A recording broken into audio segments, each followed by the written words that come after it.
Welcome to the Chris Spangle Show. Thank you so much for joining me here on the program. Today we're going to be talking about it's not a regulation. It's one of those weird things where it's not a regulation, but it feels like it. Where big banks are green-lighting a plan to track store purchases. Not guns, gun store purchases. You could buy coffee and it codes. So why is this a problem? Well, we're going to talk today with Cody I didn't even have problems with Wisniewski, Cody. Cody Wisniewski, excuse me, I did actually, who is a senior attorney for Constitutional Litigation with the Firearms Policy Coalition, one of my favorite follows on Instagram. His work has appeared in the Washington Times, the Washington Examiner, National Review, Daily Wire, and more, and he primarily focuses on Second Amendment issues, but is happy so long as he's reminding the government of its enumerated powers and constitutional limitations. My apologies on absolutely murdering both of your names, and thank you so much for being here, Cody. No worries, Chris, and thanks for having me. I'm happy to be here. So how did you fall into your line of work? What got you interested in gun policy?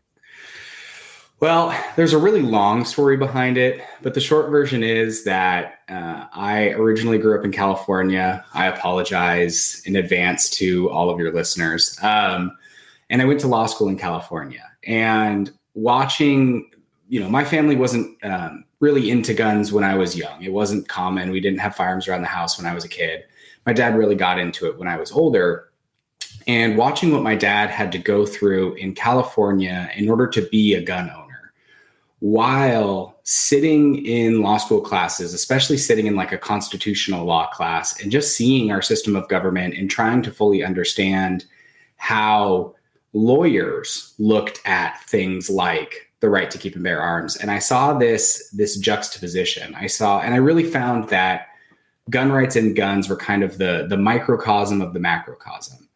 If you could do things like you did to guns to a constitutionally protected right, then what was going to happen to speech? What was going to happen to privacy? What was going to happen to everything else down the list? And it really ignited this passion in me in order to ensure that people can accurately and effectively defend themselves and protect their lives, protect their loved ones, and protect their communities. So you wrote an article in the Federalist about this new policy at some banks. And like I said, it's not a regulation. We normally are talking about regulations that we don't like. But this is one of those weird little areas where banks are starting to do something. What are they starting to do, and what was your article about? Yeah, absolutely. So they're right. This is kind of a little bit odd in how it comes about. So what you have is this merchant credit card code, this merchant code that's applied to merchants and stores around not just the United States, but around the world. And a lot of these are promulgated by an international body, the International Standardization Organization.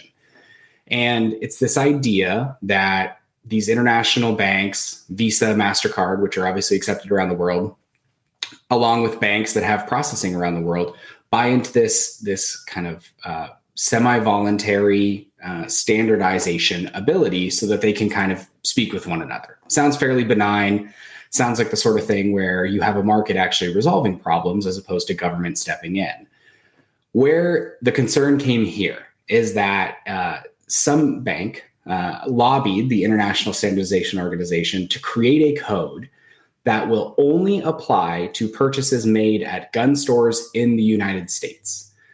So what this looks like is anytime somebody makes a purchase at a gun store in the United States that has this merchant code, that purchase will be coded as a U.S. gun store purchase. As you kind of mentioned in the beginning, it doesn't necessarily have to be a firearm or ammo. It could be coffee and a t-shirt, because you can buy coffee at every gun store, as we all know.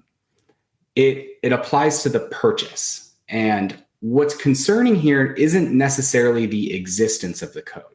It's what people are saying that the code tells you, the data that they claim that it's going to give you, and where people should be cautious, where I think your listeners should really be watching out, is how is that information and data going to be potentially co-opted by governments in the future?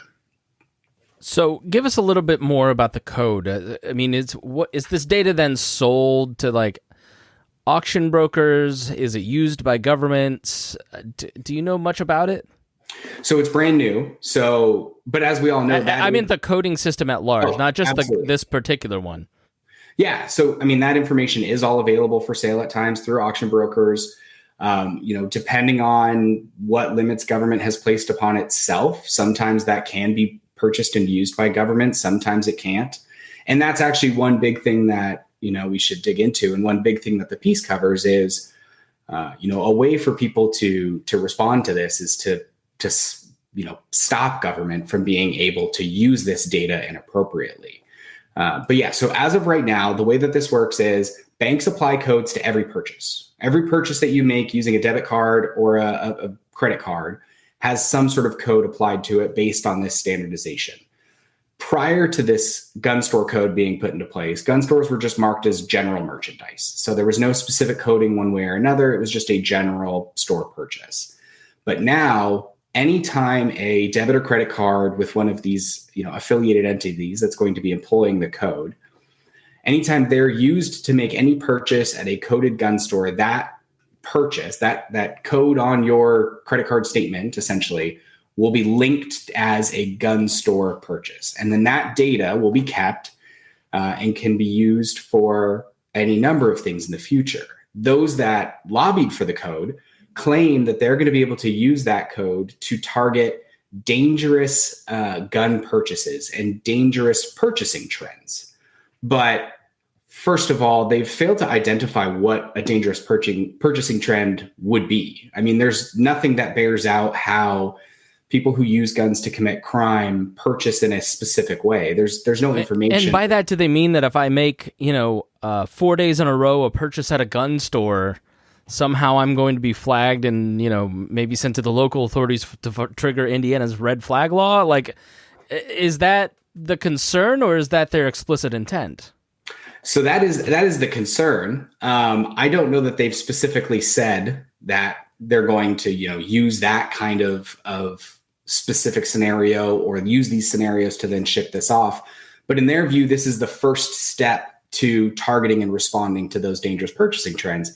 And Chris, I think you're exactly on, right? I mean, they're going to look at things what they're going to claim. And that's what's dangerous here. Isn't what the data says. It's what they claim the data says.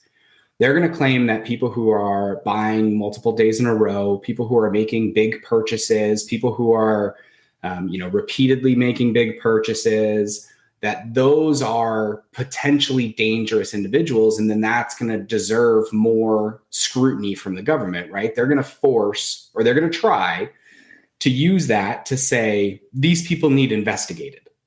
And that's where it's really, potentially dangerous in the future, right? We know that these so-called red flag laws are just due process avoidance schemes. And not only are they atrocious when it comes to a respect for constitutionally protected rights, but they also create a lot of danger when you've got these, friction visits between law enforcement and individuals who have really done nothing wrong.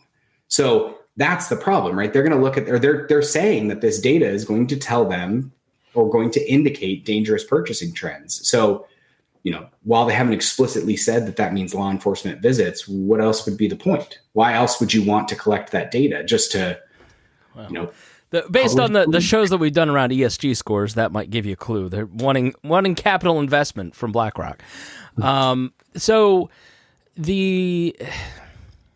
Let's talk about red flag laws, because it seems like, if you're just somebody that watches the news and you watch these tragedies unfold, and there seems to be a pattern amongst all these different tragedies, they're always known to law enforcement. They've always had some contact with local or national law enforcement. And a lot of them have purchased weapons within a short time frame. Like many of the guys that I see in the news and the ones that get covered, right, that are politically useful, they've purchased it recently. In Texas, for instance, the shooting several years ago, there was a clerical error where his military record was not put on the background check system, and he was able to buy guns and go and shoot up a church. Why? Let me play devil's advocate. because this is something that I see a lot of my Facebook friends struggling with when they're having a conversation around these issues. Why wouldn't you want more ability to track these things to stop one of these guys? I don't think that's not the problem, right? It's a problem that's set forth that isn't actually the issue. A lot of places, first of all, red flag laws, the vast majority of them, everyone that I've looked into, are atrocious when it comes to a due process perspective, right? The vast majority of these laws, if not all of them, allow for people to be disarmed without ever having made their own case, right? These orders are on an ex parte basis, meaning that the petitioner, the person who's asking for the red flag against somebody else, goes into court and makes their case for the protection order, the extreme risk protection order, without the respondent, the person being disarmed, ever knowing about the hearing, ever participating in the hearing, or ever having an attorney present. So they are, just rife with abuse. I mean, Colorado passed red flag laws, and some of the first ones were sought by a prisoner trying to get a prison guard red flagged by claiming that they often shared a residence because the prison guard spent time in the prison, right? Oh, God. That's what happens with these.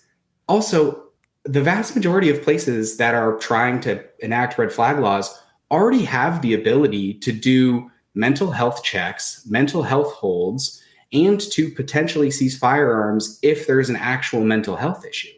So the tool already exists if they really want to try and flex that muscle, or if they really want to try and use it. They're just not. They want this easy path through where they can avoid due process and take the guns and ask questions later, right? That's what these orders are. Moreover, I would challenge the premise. I think the real consistent thing that we see when it comes to public shootings is far and away gun-free zones.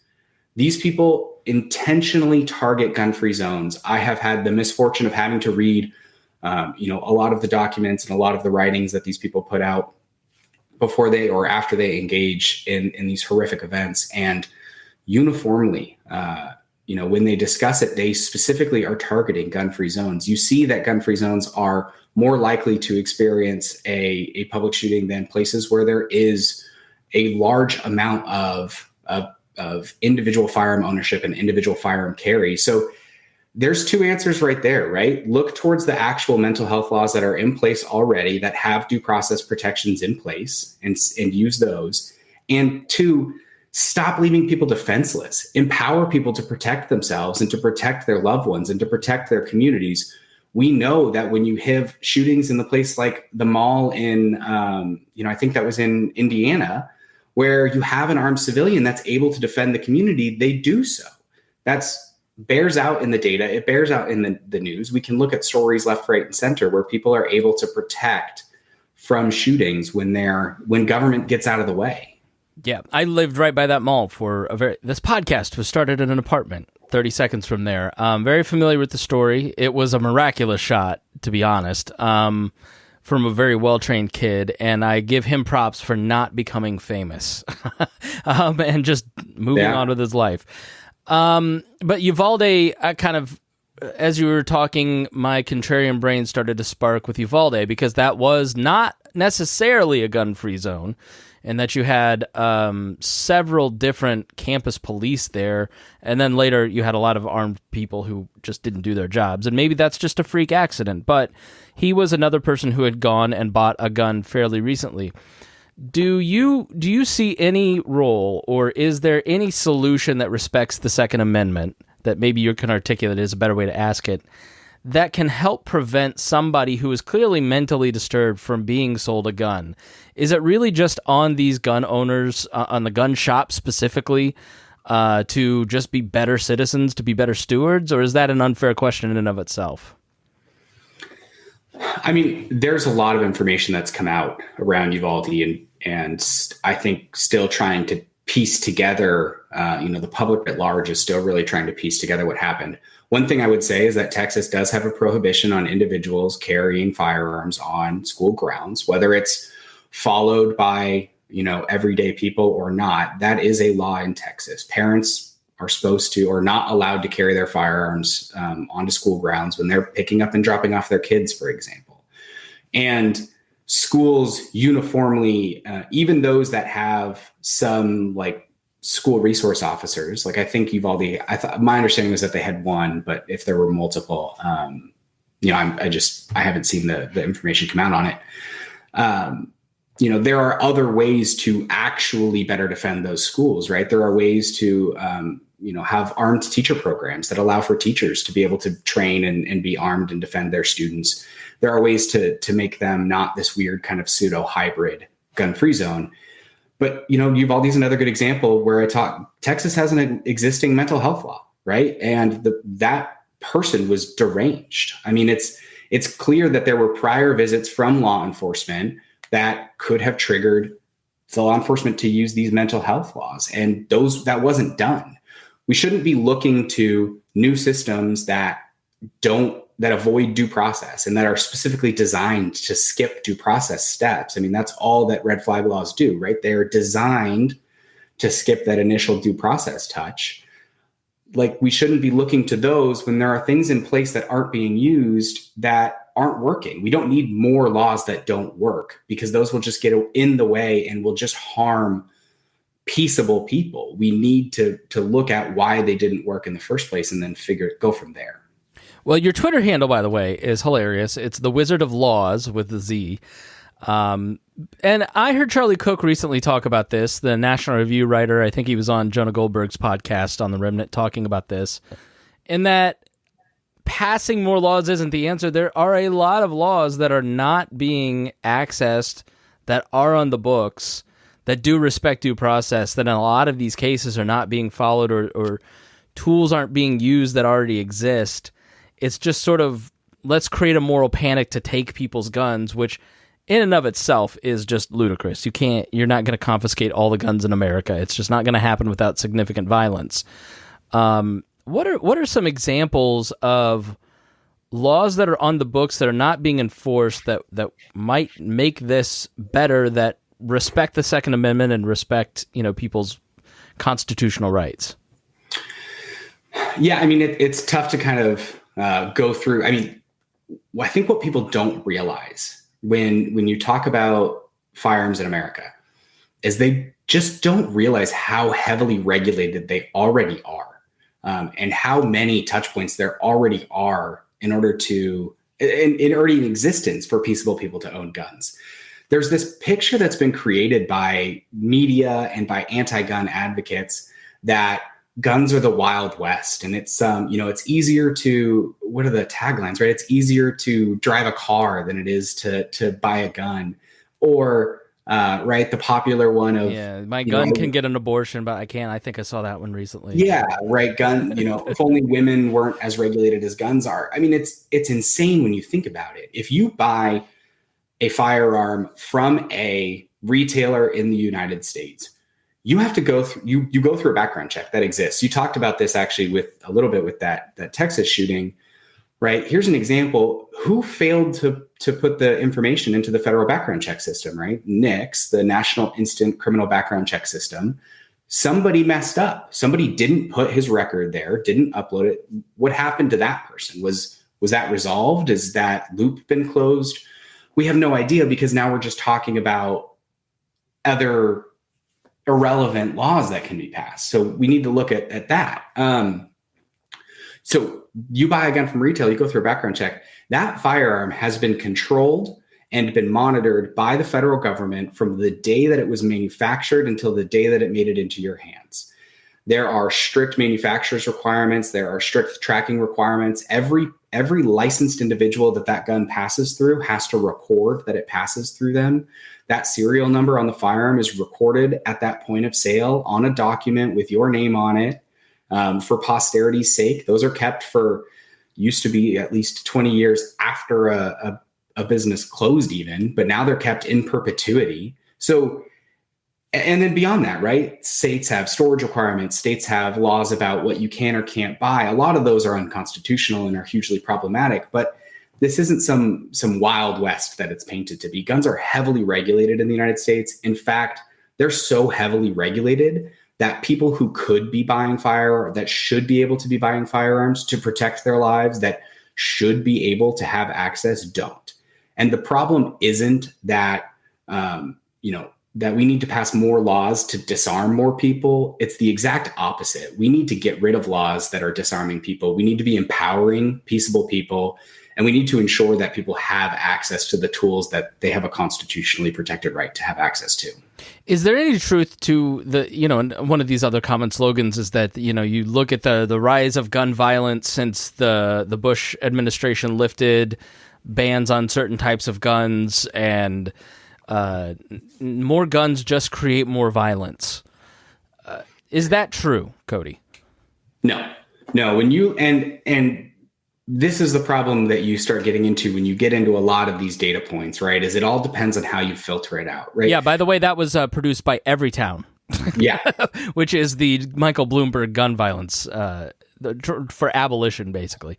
Yeah, right. To ban handguns was their initial goal. No, so as soon as you start applying filters and stuff, people are bending data to say whatever it needs to say.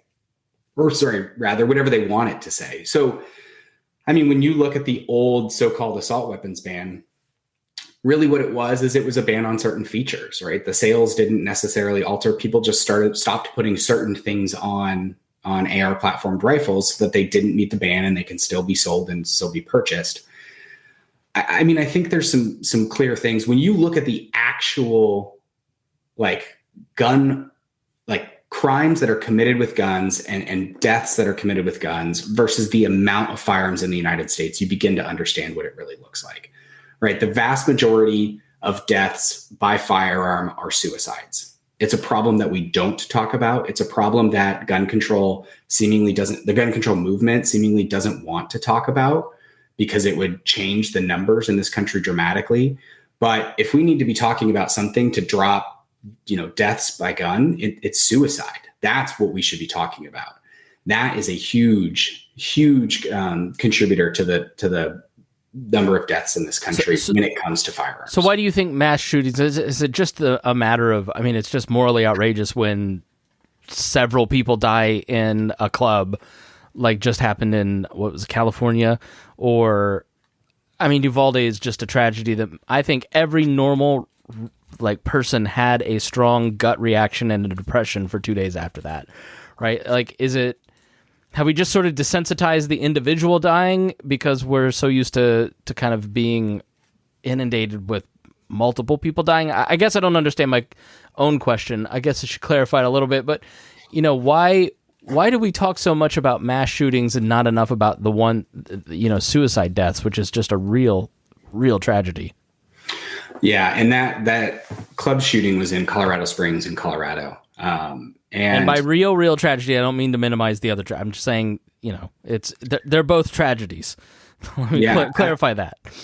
Absolutely. I think as terrible as it is, media gloms on to these big public shootings, right? And they are horrendous. They are horrible. We need to empower people to be able to protect themselves in these places so that they can respond like in the mall, right? That is what we need to do to address those. The reason why I think is media just jumps onto those. If you look at, gun deaths, like deaths by firearm in a lot of inner cities across the United States, right? If you amalgamate the shootings in Chicago versus when you look at anything else, there are more mass shootings in Chicago under the general definition than there are anywhere else. We're not talking about the places where, we actually need to have a conversation. Instead, the gun control movement grabs these big events because it does pull at people's heartstrings so that they can tell this narrative and that they can try and leave people defenseless. I find it absolutely disgusting and revolting when the very people that are responsible for disarming people go to these places and stand in front of podiums after these horrific events and use them to advocate for more public disarmament. They use them to advocate to leave more people defenseless. And it's a grandstanding political stunt. If we want to protect people, we need to empower people, and we need to empower communities, and we need to allow them to arm themselves. We don't need to stop them from possessing arms, because that doesn't solve the problem. All right, so let's go back to the original point that we were talking about, the sales code in the banks. What's the future? How does it look for that? I know that Tom Cotton, one of my top 3 least favorite senators, at least stood up on this. He seemed like he wanted to kill it. What's the future for the bank code for gun sales? Yeah. So circling, and I get a little intense when it comes to that stuff. I think it's really important. But when you circle back to this gun code, here's where I'm concerned that it's going, and here's where I think that people have the opportunity to push back. Is what we have to avoid is that two-pronged approach of the people that advocated for this code. First, that they're going to claim that the data says something it doesn't, right? So people broadly understanding what this code actually does is just really important, writ large. Second, preventing that bridge from being drawn between government and these private entities that are classifying these purchases, right? So I'm not saying that government should pass a law that prohibits them from coding. That's not appropriate. But what government can do is restrain itself, right? Government can put in its own place laws that prohibit it from buying this data or using this data to initiate investigations, which it shouldn't be used for because it doesn't give any real information. You can look to places like, Missouri passed the Second Amendment Preservation Act, which I've written on before and has its own, interesting moments and great moments.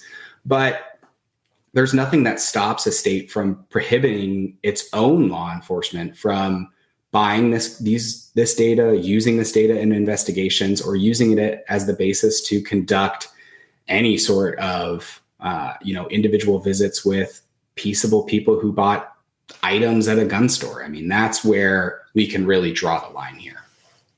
All right, Cody Wisniewski. All right. Please, shameless self-promotion time. Where can people follow if they want to learn more about your work? Yeah, absolutely. So, at Firearms Policy Coalition, they can follow us at they can visit us at firearmspolicy.org. You can follow us on social medias at Gun Policy on just about everything. For me, as you mentioned, I am the Wizard of Laws with a Z on just about every social platform. So go ahead and give us a follow and check out our work and see what we're doing. All right. Thank you so much for joining me, Cody. It was great to have you here. And thank you, listener, for joining us. We really appreciate your time. You learned something, please share this with your friends. That is how you help content creators that you love grow. And we really do appreciate you joining us here on The Chris Spangle Show.